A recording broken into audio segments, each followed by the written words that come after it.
Nigeria is a peculiar state because we have so many population there, and a lot of activities always happen almost on a weekly basis. Yeah. But the worst part of it that most of them are so strange, something that may not be able to happen in a real climate environment. Few things that has happened. I think there was this issue of iPhone 17 and iPhone XR, converting iPhone 17 into iPhone XR, and what people are doing. There is the issue of money and water. When you talk about the issue of iPhone 17 and iPhone 17R, is it the issue of billionaire and VeryDarkMan that you're talking about? Exactly. The problem is not only on the aspect of the phone. People used to convert a vehicle from 2012 to 2025 in Nigeria. Yeah, it's a trend. So that has become our culture. And very soon I think we can convert a councillor to a president. Maybe it can help us. Since we are good at converting. In the news today in Nigeria, remember we are in Nigeria, there was a professor in practice. I think maybe there was the issue of maybe negotiations on how to bring out the cost per kilometer. I think the professor has proven himself that he's a professor in practice. He has come back this week to give us the cost per kilometer to build a road, even to the tune of 7.5 billion per kilometer. That one is another news. Then in Abia State, we learned that the honorable members of the House of Assembly are here with us in the UK.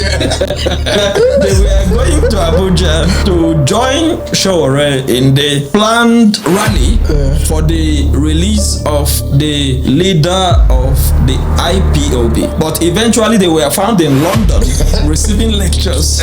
We are in Nigeria. I think it was Nelson Mandela who said that every freedom fighter, there are two places you make a home. One in prison and secondly in grave. So I am sure Nnamdi Kanu is aware of the fact that as a freedom fighter, chances are that he would be incarcerated multiple times. I am not conversing for illegal incarceration, but it's just to lay a foundation that yes, he should be aware that these are the kind of things that are coming. And when you are incarcerated on political grounds, chances are that the rule of law that is applicable in that country will be suspended on your case in most times. When somebody is being held as a political prisoner, the rule of law is almost like suspended. That is why if you run out from your country to another country because you are being persecuted politically, they're more likely, at least confirmed, they're more likely to grant you a political asylum, knowing that if you go back to your country, you're not going to get justice. If you're taken to court, you're not going to get fair hearing. So that's what's happening to Nnamdi Kanu.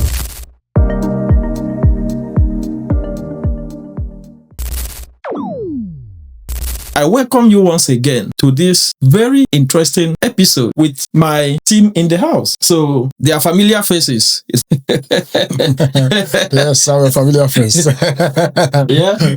So we have, I believe by now you know them by names. So I have Elder Dr. Barrister Oscar Liam. You know his level of analysis when it comes to legal matters. And we have our financial and economic expert in the house, who has always been part of the Glasscast team, in the person of Mike Mba. You will hear more from him today. And from myself and from the entire crew, I want to say welcome. Join us this evening. Get your glass cup, get your popcorn, or get anything that helps you to relax on an evening like this and enjoy this episode. Like I would always say, I promise you there is a lot to learn today. Bring your family members closer, your friends. Always remind them to also follow our links, subscribe, share our links, and give us your comment and feedback so that we can bring more interesting analysis to future events. Sit right back and enjoy our discussion today. Doc. Thank you so much, Dr. Eze. It's always a pleasure to be with you. You are doing a very good job. And Mr. Michael, but thank you so much. Thank you. I don't claim to have knowledge of everything. Thank God you are here with me to provide the economic and financial analytical part of the discussion today. Thank you so much. I'm always happy to put out my experience and my analysis to our viewers. And I hope today we'll do justice to the topic on the table, as usual. Great. Thank you very much for having me. I'm happy to be here once again. if it may interest you to know as well that Mr. Mba is a renowned chartered accountant across many continents. So his CV is very long. So I believe you would learn one or two things from this crew today. So we intend to go to every country that provides interest and engaging communication. So we want to go to, like I mentioned, we want to be in Kenya, we want to be in Uganda, we want to be in Zimbabwe, we want to be in South Africa, we want to be in Libya, we also want to be in the UAE. We want to be everywhere. We want to be in the US. But today we are in Nigeria. Today we are in Nigeria. We'll be talking about Nigeria today. Yes. So when we want to talk about Nigeria has become, I don't know if it's because of the social media era, but when I look at things that happen around Nigeria, it reminds me of a book I read when I was very, very young. It's called 1 Week, One Trouble. Doctor, I don't think you could have described what is happening in Nigeria better than that. It's a case of 1 week, one trouble. You get up and be thinking, what's going to happen? Before 12 noon, it started happening. In fact, to keep up with what is happening in Nigeria is very, very difficult, to be honest. Sometimes you get on to the social media, you log on to the news, and lots of things have happened in a space of maybe you were away for 30 minutes maybe you've gone to work. By the time you come back, you'll be wondering what has happened. It's been like you've been locked out for ages, but it's just for a period of 8 hours or so. Yeah. So you couldn't have described it better. Nigeria is 1 week, one trouble. Yeah. Unfortunately, that's our country. But we continue to talk, we continue to speak and continue to analyze, put out things that could help people, hold their leaders accountable. Exactly. Very, very important. Very important. So that's why we are here. It's our country. We won't run away. So thank you so much once again. Yeah. Do you have anything to say about that? Yeah, Nigeria is a peculiar state because we have so many population there, and a lot of activities always happen almost on a weekly basis. Yeah. But the worst part of it that most of them are so strange, something that may not be able to happen in a real climate environment. But there we are going to manage it. Yeah, and one interesting thing about Nigeria is whether you like it or not, Nigeria is very diverse. So diverse culture, diverse language, diverse, and all these things, when they sum up, I think they bring out those situations that we tend to see on a daily basis. In fact, when I'm looking at this, I think the author of that book is it Anezi Okoro? I can't remember. Of those days, I can't remember. I've seen even the comedians have used it to do their movie. I think all them Victor Swago. There's a musician that is answering Tony 1 week. Yeah. One trouble. So what is the trouble in Nigeria now? Well, I think there is. Okay, looking at this week, I could sitting here think of few things that has happened. I think there was this issue of iPhone 17 and iPhone XR, converting iPhone 17 into iPhone XR, and what people are doing. There is the issue of money and water. Money in water. When you talk about the issue of iPhone 17 and iPhone 17R, is it the issue of billionaire and VeryDarkMan that you're talking about? Exactly. And sometimes when I read about all these topics, I'll be wondering why people are so engaged with this iPhone 10 that somebody would why would you convert iPhone 17, iPhone XR to make it look like iPhone 17 so that people will buy it and show off? I think it's just a show off thing. Yeah, it's a show off thing because it doesn't change the performance or the functionalities. The person who knew that this was converted from iPhone 17 R or whatever to iPhone 17 knows what he or she is getting. But it's a case of I want to show off, I want to brag, I want to tell people that I have arrived. You know that culture in Nigeria. We have the celebrity culture and celebrity mentality where everybody wants to show off that, yeah, I belong to the things happening now. It's a venting, to be honest. We don't chase substance. We always go for things that don't matter in Nigeria, majority of the youth at the moment. So it's quite disheartening that we should not be talking. We are not talking about substance. We are talking about ventings, changing iPhone 17 to iPhone 17 Pro Max. It's really not a thing of joy or things to celebrate. Yeah. It's quite unfortunate. Their mates are doing something better with their hands, learning skill, developing in one way or the other, inventing things. Yeah. Their mates, those ones that we are talking about, even the conversion is done in China. Make no mistake about it. Everything. They were all done in China and brought to Nigeria, and we are killing ourselves, dying all over for it. So it's unfortunately. And calling each other. But the problem is not only on the aspect of the phone. People used to convert a vehicle from 2012 to 2025 in Nigeria. It's a trend. So that has become our culture.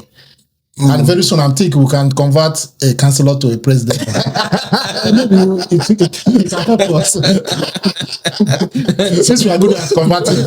Well, I agree with you. Yeah, people have been converted. Those days, they will buy Toyota and from Toyota 2007 and said convert it. To engine. Could they convert Toyota to Mercedes? No, I don't think so. It depends on the mechanic. What they need to do is not to remove the front grille and remove the emblem and put it there. You have a Mercedes now running on Toyota engine. The thing is, I don't think we should waste too much time on that.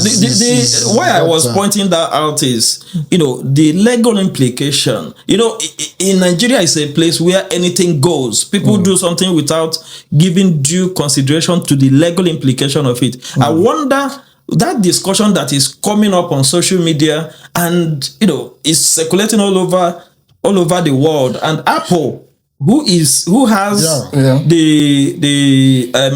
what is it called? The IP for this product, and they are looking at their product being altered, being engineered.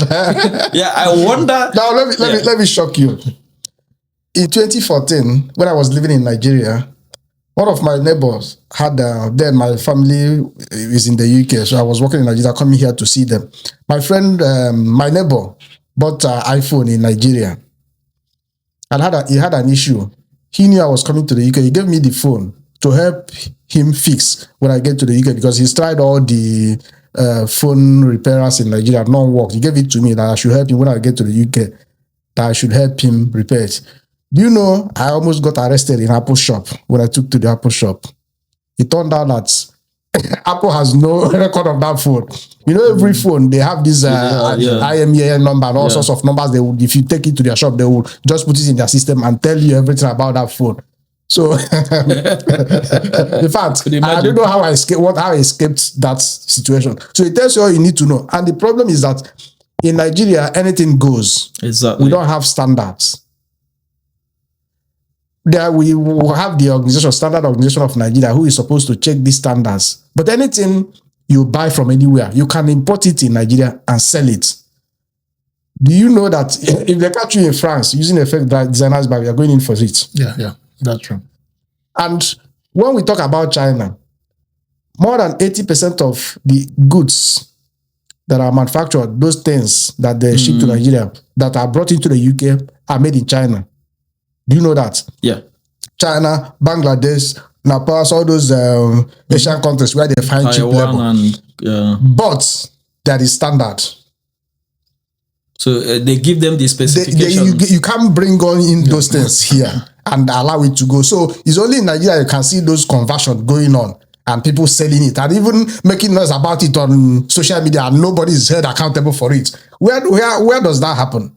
Yeah, and even to the point of fighting dirty on the internet. On social media. That's what I'm saying. You can't commit crime and be bold about it.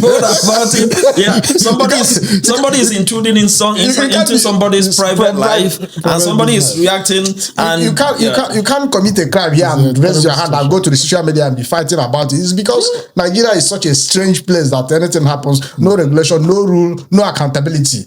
No, everybody, you import in whatever you want and boom. In fact, you can say, oh, after all, I went to China to buy it, even if it's fake, I don't care. Without knowing that people have patent right, trademarks over those things that you are importing and selling in the name of those kind of things. Unfortunately, that's impacting us on every area. Yeah, and but I think we should move on. We'll just move on, and is the only thing I will say is when I was growing up, there is one adage. I don't know how to interpret that, but it interprets as amakwa saho maronwe. I think it implies man know thyself. Yes. Be careful. You can't be a bold criminal. a bold criminal. Well, talking of being a bold criminal or criminality, in the news today in Nigeria. Remember, we are in Nigeria. There is. Before I come to that, in other news, there was a professor in practice, who, I think maybe there was the issue of maybe negotiations on how to bring out the cost per kilometer. I think the professor have proven himself that he's a professor in practice. He has come back this week to give us the cost per kilometer to build a road, even to the tune of 7.5 billion per kilometer. That one is in another news. Then in Abia State, we learned that the honorable members of the House of Assembly are here with us in the UK.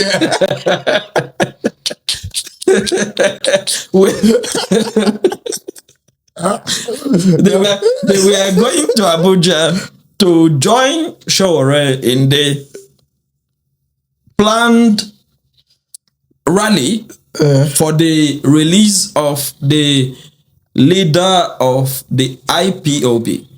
But eventually they were found in London receiving lectures. We are in Nigeria. we are in Nigeria. So they're eventually my neighbors. They're closer to me than their constituents. Well, we need to check if his constituency allowance that was spent traveling, without approval. Mike, these are your lawmakers. You are from Abia State. Yes, I want to correct the impression. That's my state. Okay. They already had a program in UK for that arrangement. And they stated that when they come back from UK, they will visit Attorney General of the Federation to enhance the discussion on how to release Nnamdi Kanu. They stated that they will not be able to be at that rally on Monday. Let me ask you, what are they doing in London? It's empowerment. What kind of empowerment? Skill acquisition. For who? For the honored members, they want to exchange. I don't know exactly what they are doing, but whatever they are doing is empowerment to their members. Wait, what kind of? Let me tell you. You can exchange ideas with the UK Parliament. What kind of ideas? We don't run the same system of government with them. We don't, but law is law. Law is law. What kind of law? The kind of law UK is passing now is not the kind of law Abia State needs now. Even asking this question, in the meeting where I saw them, on the photos in London, the person that was, giving them lecture, because they were like undergraduate students sitting, and some of them, I think, due to the nature of the trip, some of them were tired, because if you saw that picture, so we are sleeping, even while the lecture was going on. Well, there's nothing wrong to travel to learn. There's nothing wrong about it. Yeah, but I wonder who made that arrangement. That's because the question. For them to travel to learn and they come to the classroom where they are being taught, and more than 7, 8 of them were found sleeping. So Dr. Henry, They travel a long journey. You know, from Abia State to Lagos or Abuja, wherever they are flying from Enugu, then another 6 hours, and they went to lecture immediately. some of them were sleeping. yes, I mean, I will show you the picture. Those were the ones that had their eyes closed. So more than some of them might be actually sleeping when you look at them properly. But we are laughing over these things. But this is serious. This is a waste of taxpayers' money. Public fund. Public fund. This is abhorrible. How many times have you had UK MPs went to Germany to go and take lectures? I have not heard. Okay. But Abia State legislators are not the first. It has been the trend among all the states. And that is the problem we have in Nigeria. Once somebody does a thing, we think that's the best thing, and we copy it. We copy the wrong things. We don't copy the right things. Is it the only thing that is right that we see other places? We only copy the wrong things, which is where my anger is. Why would constituents you are coming to legislate? The problem Abia State has is different from the problem Lagos State has. It's different from the problem Jigawa State has. It's different from the problem UK has. So what is it that the UK legislator is going to teach you that you will take back to Abia State, where you were born, raised, and live there? You contested election there. You made promises to them of what you are going to deliver as a member of the House of Assembly, and now you are now going to London to take a lesson.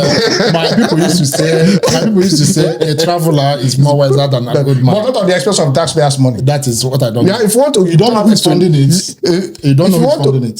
Sorry, I'm interrupting you. Sorry. I don't know who's funding it. We don't know exactly who is funding the trip. Well, I know the legislators have the capacity to fund that on their own. It's possible. I think the onus is now on Dr. Alex Oti to look into this training that was attended, if it was efficient enough, and if more of that are needed, or that money spent could be used to better the life of Abians. Moving forward, we have some governors defecting to different parties. Sometimes you begin to question if there is ideology in Nigerian politics. We've discussed it before, and that is not our subject for today. Again, when we are talking about foreign trip, it's on record that the president, our dear president, His Excellency Bola Ahmed Tinubu, have spent nearly 200 days abroad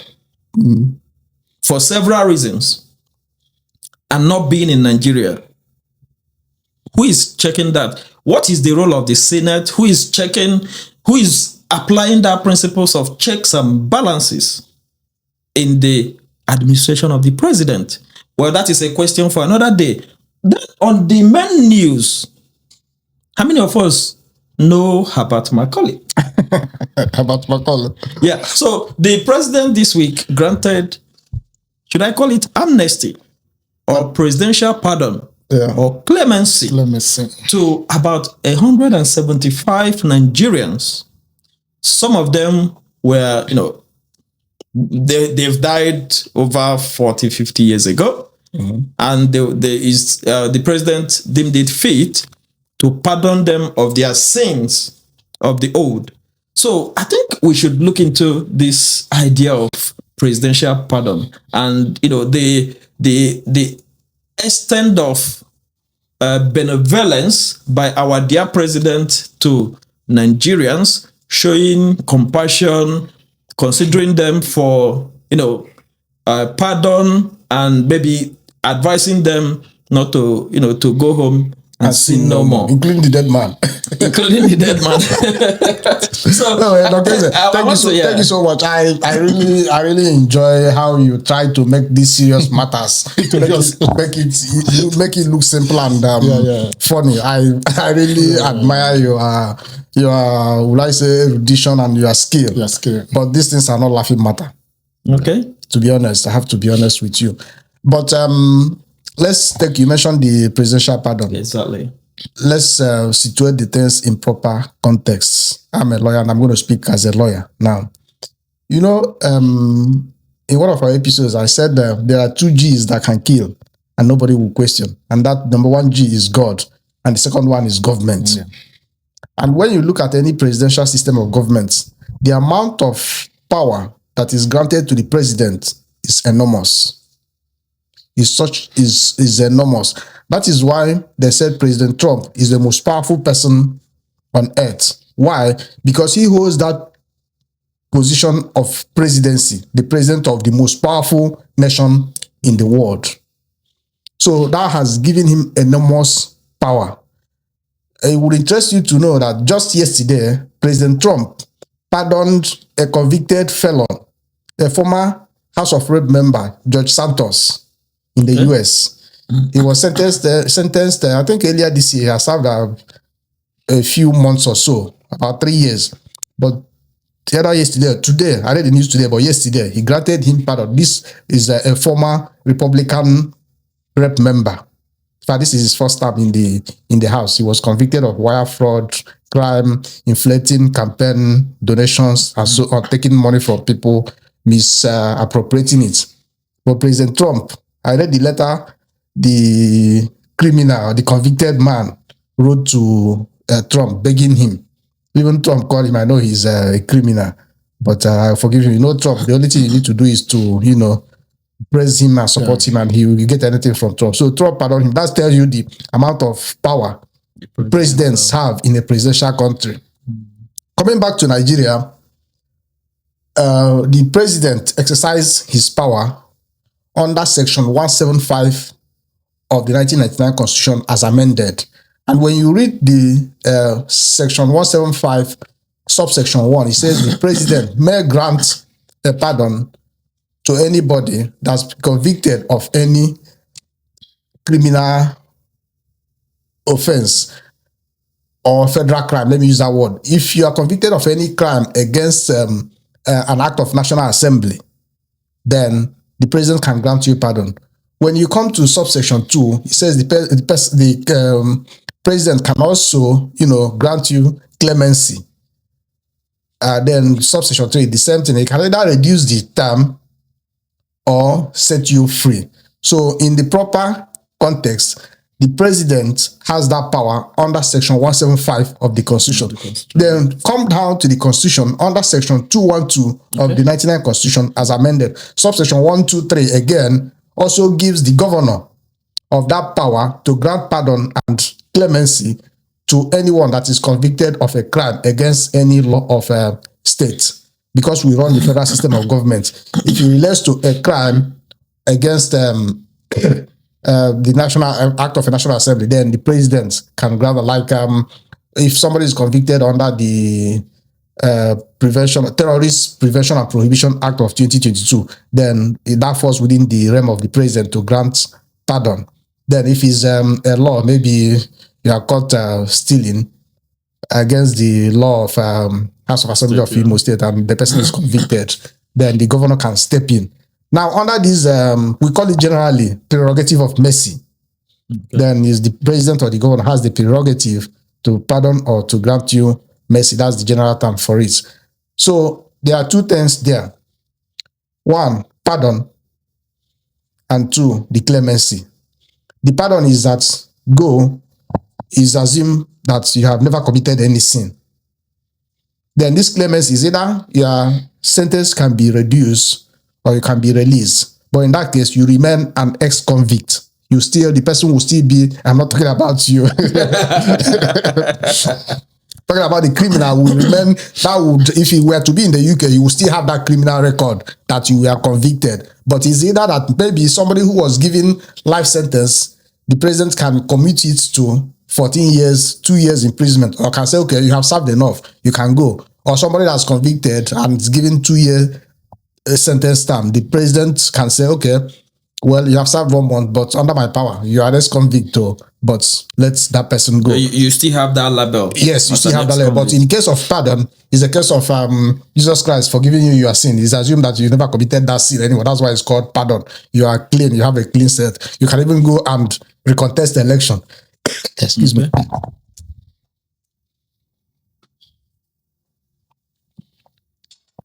If you are granted pardon, all the things that an ex-convict could not do, you can do them subsequently. So that's why we we see. So under the constitution, the president has exercised his, I'm not the fan of the current president.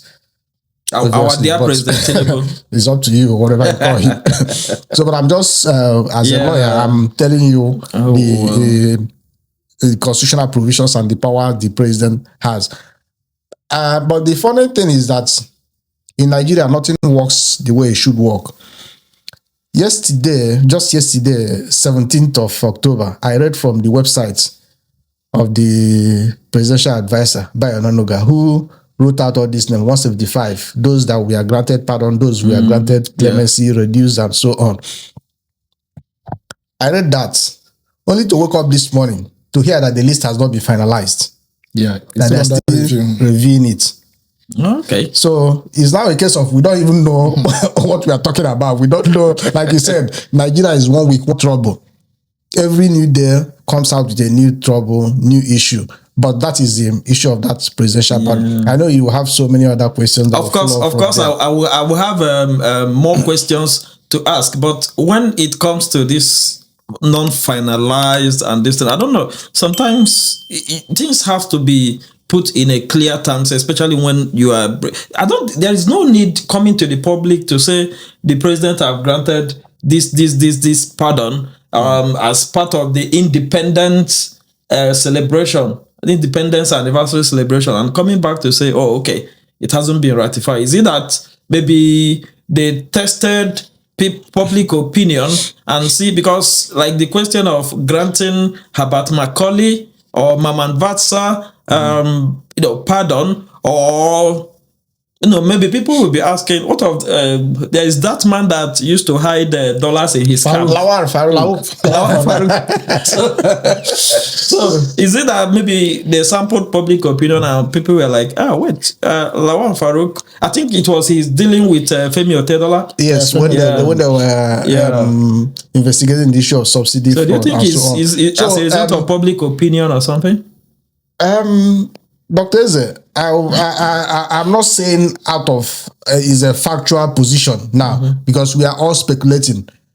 When this list came out, there was so much outcry, and particularly there was one convict that was granted clemency, one Mariam Sadan. Yeah. Okay. Said the woman killed the husband and was convicted, sentenced to death. And 2 years down the line, she was granted pardon. So people, kind of were surprised to see that kind of thing. In fact, that was when they were now saying, don't put our dear Herbert Macaulay in the list of all those kind of people that you are granting pardon. It's a case of you are now using Herbert Macaulay to, legitimize what you shouldn't have done, and so on. So people rose up, social media, people shouted, the media houses, they were talking. I watched Arise News. They were all, how can that happen? This is a woman who threatened to cut off the man's private part before the man died, and she eventually killed the man, and we are granting her pardon. So all sorts are into play. And again, not even clemency, because if it's clemency is different, but pardon. This one is not pardon. She is going to remain ex-convict. Okay. So, but if she is released eventually. But APC is a party that works on propaganda. Exactly. From day one. From when they were in opposition 2014 until even now when they are still in power. Instead of governing, they are still a propaganda machinery. I hope APC members will agree to this. Yeah. Whether they agree or not, even the court in Canada has declared them a terrorist organization. What have they done? I'm not the one who will challenge it. So they are, and I believe what they have done is they have released that list truly, but when they saw the outcry of how people criticized it, they'll now come back to say, we haven't finalized. But I mean, if they have not finalized, why would the special advisor on media, Abuja State, sign that and put it on the website? Yeah, barrister. It's a process. That process, the public opinion is part of the process. Though that might not be their target. They were smart about it. But to grant a pardon or clemency is a process. You release the list, you listen to public opinion, Thereafter, you can take the final decision.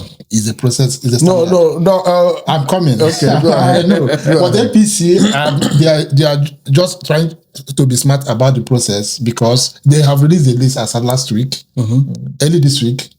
But when they saw the outcry, the public opinion, now they are going back to review it.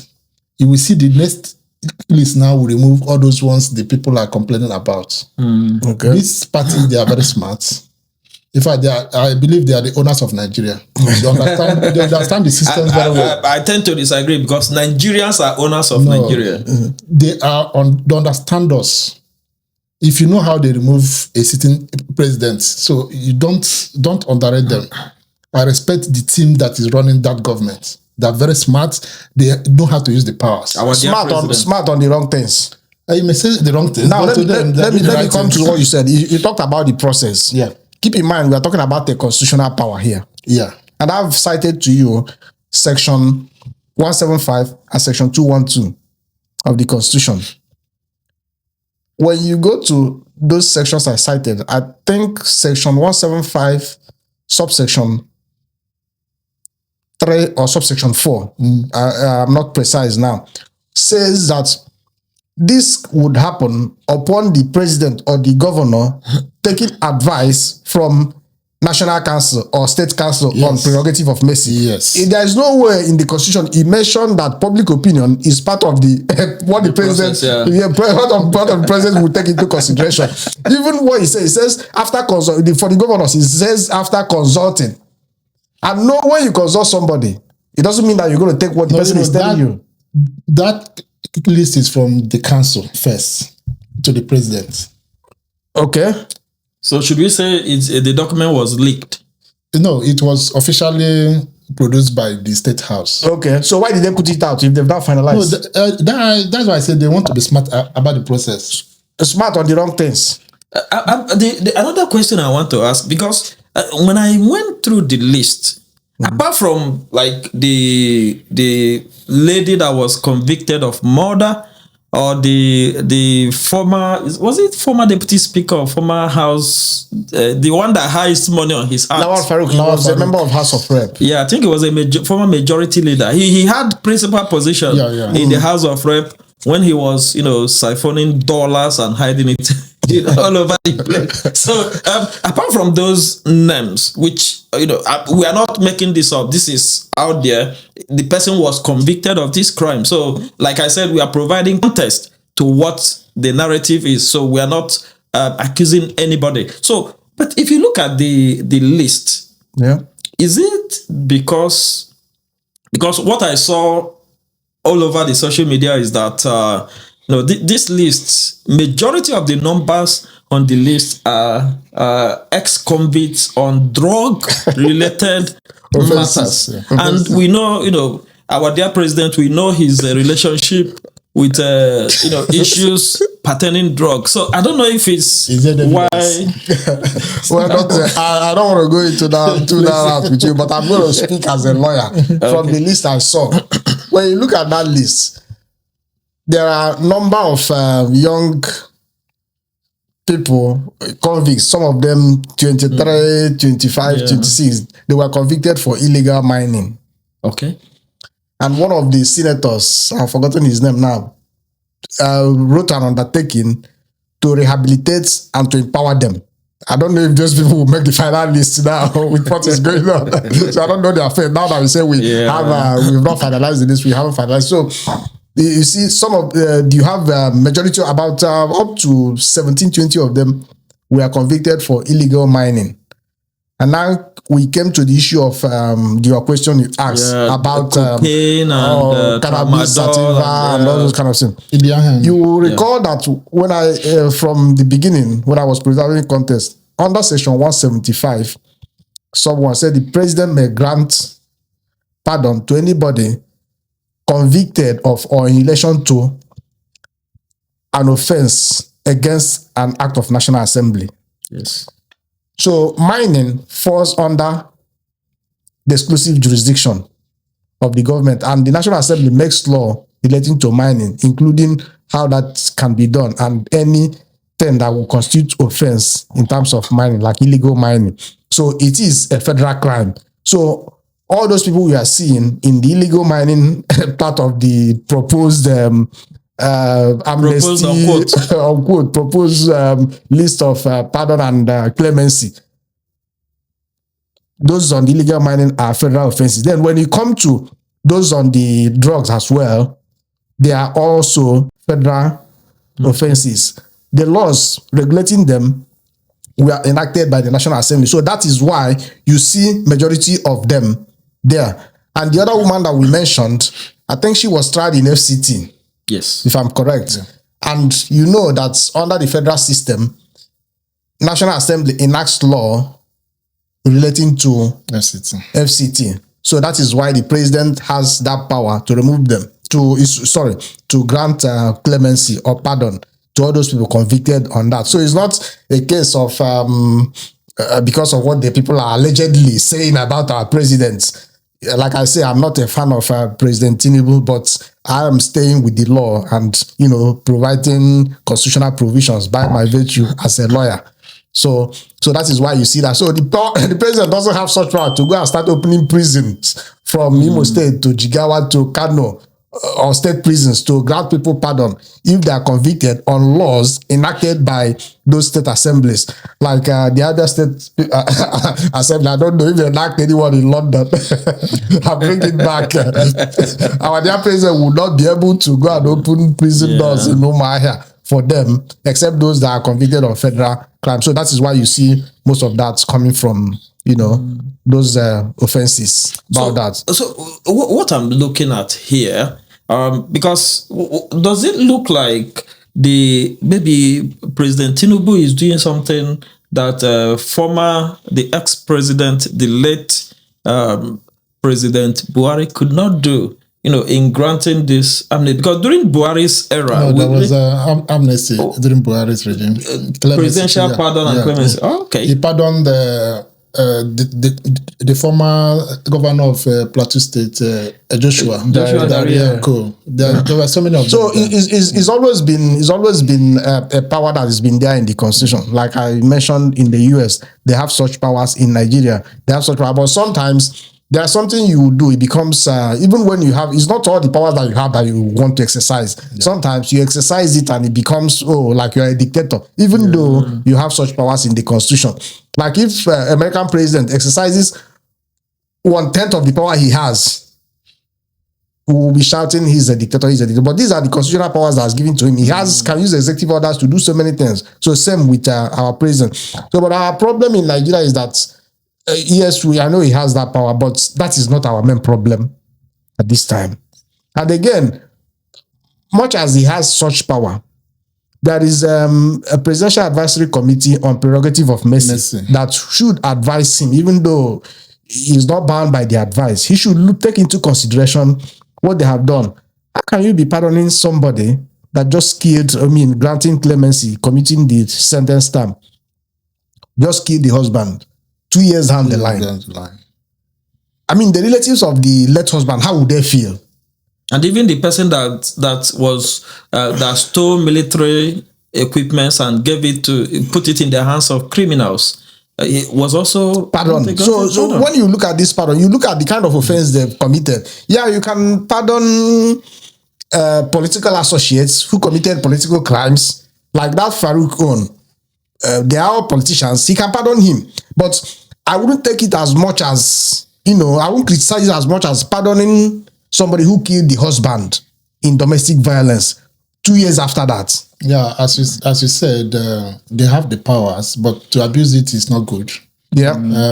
If you understand, during Goodluck Jonathan's regime, he did his own. He pardoned Alamesia and others. Yeah. And when you look at the list, people did not complain. Yeah. But when you look at this particular one now, you see drug barons, murderers, it looks so suspicious. Yeah. Like you mentioned, the Goodluck Jonathan's own, who pardoned Alamesia, is understandable. Alamesia was his boss. Yeah. You understand? Yeah. And you could see, in fact, he was his vice governor and so on. So that soft spot would be there. it's understandable, even though he stole Bayelsa Dry. I don't support crime in any form or shape. Yeah. So, but that's not the problem of the problem we have now. So, and again, when you look at the people you are pardoning and reducing or committing their sentence term, there are so many things that you have to put into consideration. The rehabilitation, the society, you are letting these people out. How safe is the society that you are letting these people out? How have they shown enough remorse for you to pardon them or reduce their sentence term? You know, even in this country, if somebody is convicted of sex offense, nobody wants them to live around them. In fact, once they move into any neighborhood, there is alarm. You see people start packing out and moving. A murderer, you release the person into the society. And I'm sure all these people that will be released at the end of the day, when they finalize their so-called list, they will be released without proper supervision, without protection for the outer society. Because when you talk about justice, justice is for the accused, justice is for the accused, for the complainant, and for the society. It's a three-way traffic. So have you considered the totality of all these things before you want to open this floodgate of... and I don't think Nigeria has this system of tag where people wear tag. No. So all these are the kind of things. These people, have they shown enough remorse to attract what you are giving to them? And when you release them, how safe are we? Well, showing enough remorse, and I would say if you are one of those that have, enjoyed this presidential benevolence, is something that comes once in a lifetime, and it's good for whomever that have enjoyed that level of presidential pardon or clemency or whatever. Try as much as possible to learn the lessons, to live right, because there are people that have been granted presidential pardon, even in Nigeria. They turned around and they impact the society so well. I could remember the case of former President Olusegun Obasanjo. Yeah. His was more of a political case. It was Abacha who reasoned them. Is that correct? Yeah. For plotting a coup. So that was more of a political trumped up charges against them. So and he got the presidential pardon, and he became president. Nobody is complaining about that. Nobody is saying anything. He became president, and as far as I'm concerned, he's been the best president we've had since 1999. I don't know how many people that will agree to that. I agree with him. He's been the best president we've had since. He created the middle class. The economy was booming. Yeah, there are so many things. Wiped our foreign debts and so many things. Well, recently President Tinubu wiped our foreign debt and collected more. So plus and minus are still there. So he get from here and collected from here. Well, it's interesting. And when we are talking about political prisoners, in the recent days, one of the popular presidential candidates we have in Nigeria, Omoyele Sowore, has been on the news.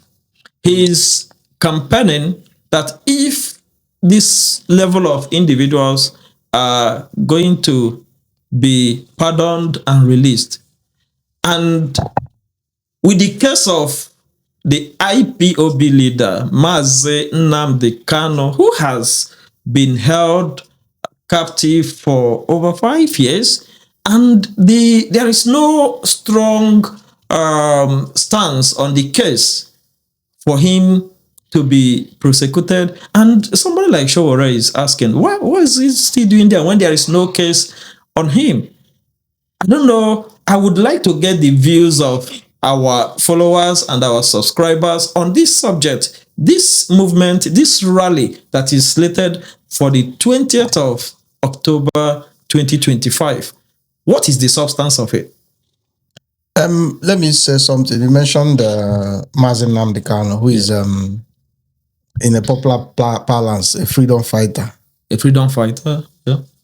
I think it was Nelson Mandela who said, for every freedom fighter, there are two places you make a home.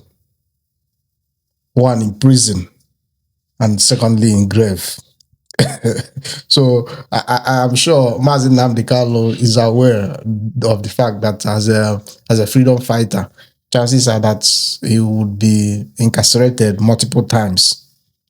I am not canvassing for illegal incarceration, but it's just to lay a foundation that yes, he should be aware that These are the kind of things that are coming. And when you are incarcerated on political grounds, chances are that the rule of law that is applicable in that country will be suspended on your case in most times.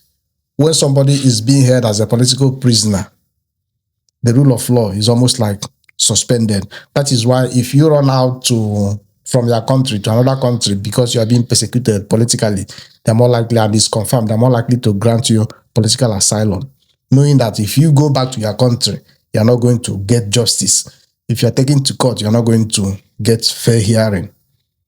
So that's what's happening to Mazi Nnamdi Kanu. It's a political case, a lot of things happening. So I'm sure he should be aware of the fact that he is a political prisoner and the rule of law concerning him has now been suspended and so many things going wrong. I am not supporting suspension of rule of law. As a lawyer, I am for rule of law. And under section 36 of the Constitution, which talks about fair hearing, there are so many things that fair hearing talks about. One, giving you the opportunity to present your case, giving you opportunity to have a legal representation, to know the case against you, and also to be tried within a reasonable time. Exactly. Within a reasonable time, so that those who are going to become as witness for you and against you will still have fresh memory and recollection of what has happened and what has transpired. So in all of this, for Mazi Nnamdi Kanu, the rule of law in Nigeria has been suspended to start with. Secondly, the issue of fair hearing, we're not anywhere near that. We have had cases of sometimes his lawyers will not be allowed to talk. Sometimes he wouldn't know that his case is coming up. You will also be given ample time as part of the fair hearing provision of the Constitution to present your case. Sometimes we had that, he didn't even know that his case is coming up today. You just present him in court. And so, and all manner of things. That he's been in detention for ages, and that case is not going any further. So that's on the issue. And this case, I could remember has taken over 10 years. Yeah. Yes, that's what I'm saying. Now it comes to the issue of being tried within a reasonable time. 10 years to try one person, is that a reasonable time? I don't think so. You don't think so? Your guess is as good as mine. I heard of Simon Ekpa that was arrested in Finland. Yeah. His case has been concluded. Is that not correct? Yes. Yeah. And he's been sentenced. Yes. He's serving his jail term. I think he was arrested. Was it not earlier part of this year or Last year. Last year. So, Less than 2 years. They've concluded the case, tried within a reasonable time, and given the punishment he deserves. So this case now, the issue of being tried within a reasonable time, we are not even talking about the merits and the merits of the case, whether is worth prosecuting him or not. Now we are not even talking about that. Try him if you have charges, if you have case against him, bring him to court, prosecute him. If he is found guilty, sentence him to whatever crime, to whatever number of years or punishment that is prescribed by law. But that is not happening. So what are we talking about? Thank you very much, Barrister. You mentioned the suspending of rule of law. Yeah. I want to confirm, that suspension, is it applicable only on Nnamdi Kanu? Because we had one Sunday Igboho who was also a freedom fighter. Yeah. He was arrested, he was detained. Did they suspend that rule of law during that period? Because as at now, he's a free man. Yeah. Now you're asking what I mean suspension of rule of law. That's not what the law says. You understand the context. I know. Even under your context, I want you to apply what I mean, the rule of law is suspended is that you'll be treated unfairly you're treated outside the law, and you cannot treat somebody outside the law. That is why we are human beings. Okay, if that is the case, they are not fair to Nnamdi Kanu. That's not the truth. Because when I mentioned fair hearing, before the hearing there is fair. before the hearing, you're not in lockup. No, not in lockup. I'm telling you that I've been expressed in my position. In the position I said before the hearing, there is fair here, and I identified, even though I don't have them offhand, I can't list them offhand here. So Sunday Igboho has set a standard, so they should use his standard to apply to Nnamdi Kanu. try him, convict him, or whatever, and close the and close the That's case. why I'm telling you. The argument you are making is a fantastic one. Even a layman can make that argument. Yes. And that is perfectly well. But is one rule for A and one rule for B, unfortunately. I have to say it loud and clear for whatever it is. This is what we are experiencing now. Is one rule for A, one rule for B. I recall when I was in Lagos. I don't know if you guys remember OPC. Yeah. We had what they did in Lagos. Gani Adams. We know, I don't want to mention names, but we know OPC, Odua People's Congress. Yes. We know what they did in Lagos. And nothing is happening to them. Nothing has happened to them. Some of them have collected chieftaincy titles, become barless. Now, we are old enough to remember it's still happening now. Boko Haram. Good. They are openly negotiating with them. As we Sheikh speak. Gumi is their spokesperson. In fact, at some point before 2015, they appointed their former president, Tinubu, as former President Buhari. Buhari, as their lead negotiator. Yes. Boko Haram. Now, they captured them. They say they rehabilitated them. They placed them on salary with our taxpayers' money. Be paying them. What kind of rule is that? But in the case of Nnamdi Kanu, there is the IPOB doesn't even have a negotiator with the federal government. Not even a negotiator. We are talking of outright criminals and a freedom fighter.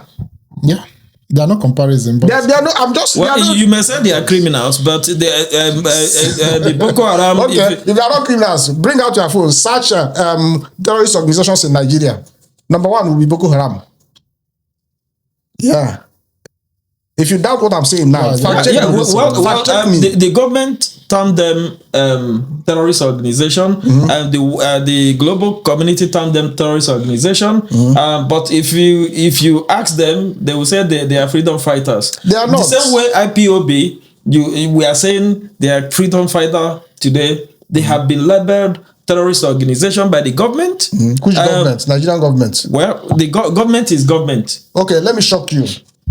Nigerian government that label IPOB terrorist organization. Do you know that if you come to the West, Canada, US, and America, and claim asylum as an IPOB member, you get it? yes, because the global area, they are not a terrorist organization. So Are you aware of that? That when you come to the UK, US, Canada, I'm aware. go and claim an asylum, they are persecuting you back home in Nigeria because you are an IPOB member. It's an automatic. I can mention names, but unfortunately, I won't because of it's a private people's life. Yes, I want to, but I know I'm a lawyer. It's work. I work in that. I know that very well. So, but if you go to Canada as a Nigerian politician, you'll be refused asylum. That was a clear case of the court in Canada declared it. Somebody applied in Canada. They said because he was a member of PDP or APC, but they can't give him asylum because he belonged to a terrorist organization. So what does that tell you? So the idea of terrorist organization is contextual. It's not contextual. It's Nigeria that is labeling kettle black to kill it. But in Nigeria, PDP and APC are not terrorist organization. But in Canada, a judge has made it clear that they are terrorist organizations. You and I know who are the terrorists in Nigeria. Yes. In reality, we know. We know the activities of APC and PDP, what they are doing to people. In terms of hunger, Embezzlement. poor infrastructures, poor healthcare facilities. Do you know how many people they kill? It's not only when you carry gun that you kill. Do you know how many people who die on the roads due to bad roads? At each time, I remember those days, people, something is happening in Nigeria. When people bought a vehicle going from Sowore to Lagos, we will pray from Sowore to Lagos. Pray against armed robber, pray against bad road, pray against all sorts. But these are things, simple things could cure. Good road, street lights, proper trained drivers. And maintenance of the vehicle. And we pray about it. Well, in the case of... I haven't finished. Okay. Do you know how many people who die in hospitals because there are no infrastructures, there are no good facilities? Yeah. Because people embezzle the money that are meant for all these things. Your former dear President Buhari, died in London. He died in London. Are you not aware of it? Why did he die in London? He came for treatment. Treatment. Yeah. In Nigeria from my former president. Yeah. He couldn't build one in his home state. He couldn't build one in Aso Rock. If he could come to London, imagine how many number of the poor masses who are dying because these things are not available. So who is now the terrorist? It's not only when you carry gun, but that's an aside. Coming back to what I was talking about, the Boko Haram stuff. We see them on videos carrying what's it called? Grenade launchers. Is that what it's called? This long thing that they used to launch this. Carry it and come out openly with guns, AK-47. They are negotiating. You capture them, you put them so uniform for them and say you have rehabilitated them. They collect money from you and go back to the bush to go and buy more weapons. In some parts in Borno, they already have their territories they have captured and they are receiving taxes from the local people. They don't allow people to go to farm. We are talking of terrorists. Do you know how many people who die of hunger every day in Nigeria because people cannot go to farm again because there is no security in the country? Who is the terrorist they are talking about? Is that not the government? But when we look at this, so what do you make of this move by Sowore? Because it looks like when you talk about the what happened in the northeast of Nigeria, the politicians came out and I think they did the negotiations and measure, like you made mention of the illegal miners and all these things, and they get them rehabilitated. And Sowore is making a case that Nigerian Igbo leaders in Nigeria, Igbo politicians, he has individually addressed most of the Igbo leaders that they need to come out since, like you said, the rule of law had been put aside in the case of Nnamdi Kanu, that the politicians should join him to make a peaceful rally to the president to request for this to happen. How do you see that? To start with, I will have to reiterate it again. When I say rule of law suspended, that is not the proper thing to be done. As a lawyer, I have to defend my profession. That's not suspending the rule of law can only be done in military or dictatorial government. So that's not the proper thing. I use it in a context that they do it is not, you're not going to get justice. Let me use that word. Now, when you talk about what Sowore is calling for people to go and march, I ask you a question. I don't need an answer.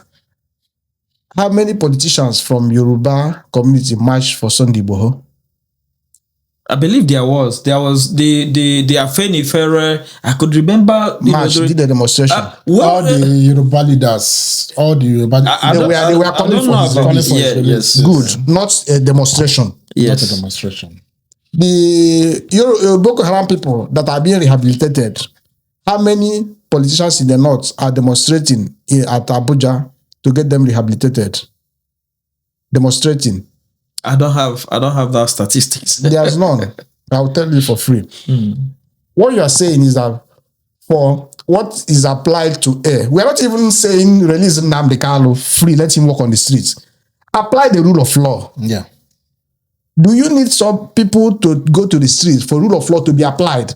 Rule of law is what is supposed to be applicable to everybody. But if the rule of law have not been applied over the last 10 years, and people think, somebody like Sowore thinks that maybe we have to send out this message that rule of law should apply. So people should join him and do a peaceful rally to go and see our dear president, even though I think he's away now, to ask for rule of law. Always aware. For rule of law to be applied. Don't you think he's I commend Sowore for what he's doing. He's been taking on all the politicians. He's been, hitting them hard.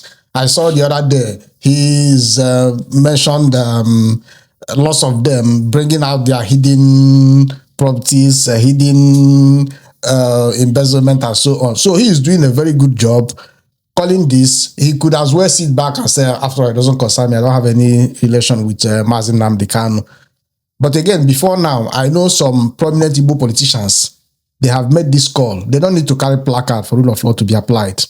They've made these calls. I remember in Baribe. Yeah, when Tinubu was in Abia State a few days so ago, there have been a few, even before now, few Igbo politicians who will be calling for the release of Nnamdi Kanu or let the rule of law be applied to him. So I commend Sowore. What he's doing is a bold step. He's an activist. So he's living his life And when you are an activist, you are not selective of who you support or who you do not support, irrespective of political differences or ethnic affiliation. So when you're an activist, I respect him for that. What he's doing is good. People who are available to support him, to match with him, can join him. There is nothing wrong in that. After all, in 2014 or 2015? Sorry, 2011/12, when Goodluck Jonathan was president, the whole of APC marched in Lagos or Jota. They had their great rally they are still referring to today. So it's a good thing. If we are in Nigeria and I'm disposed to, I will support him. It's good. But what we are saying is that let the rule of law be applied. It doesn't matter whose ox is God. Yeah, I think the government, they have a plans, because I know there was a time the federal High Court have released him on bail, but they refused to apply it. Now they are delaying all this process. I think they want to convict him, and Tinubu will come in and pardon him so that he use it as a bargaining for election. Yeah. So all this is maybe strategies, because there's no reason why you'll be negotiating with criminals, the Boko Harams, and you leave somebody who say, allow our people to go. Yeah, but the federal government thinks he's also a criminal. Prove it and sentence him. Exactly. So let me come to what you're saying. The honest truth is that Tinubu captured power when he was outside. He doesn't need to use Nnamdi Kanu as a bet to get the vote of the Igbos. It's just a narrative. Yeah, but I don't see that as what he needs to win in 2027. After all the other parties, I saw one cartoon the other day. You know this ADC, where they wrote ADC with a P in between it. That P has a rope attached to it, where being dragged by APC people. So he's 2027. I'm afraid, I'm sorry to say it, he's gone. He's gone. He has all the mercenaries in his pocket. All the other PDP governors have already almost decamped. We are waiting for your governor, Oti. I don't think he's going to decamp. He's going to be another topic for another day. But anyway, I don't think he's going to use that as a bet, because he is already on the driving seat. Yes, and he's doing very well as a governor. He's doing very well in Abia State. Well, he's doing very well, and we hope every governor, every president, every minister, and every legislator in Nigeria would also do very well, because we want the best for Nigeria. We want the best for Africa. Apart from the politicians in Nigeria, the governors and all that. Mahama in Ghana, the Zimbabwe president, South African president, all the presidents in Africa, all the governors, all the councillors, wherever you are, make your society better so that the people would be happy. That is what we ask for.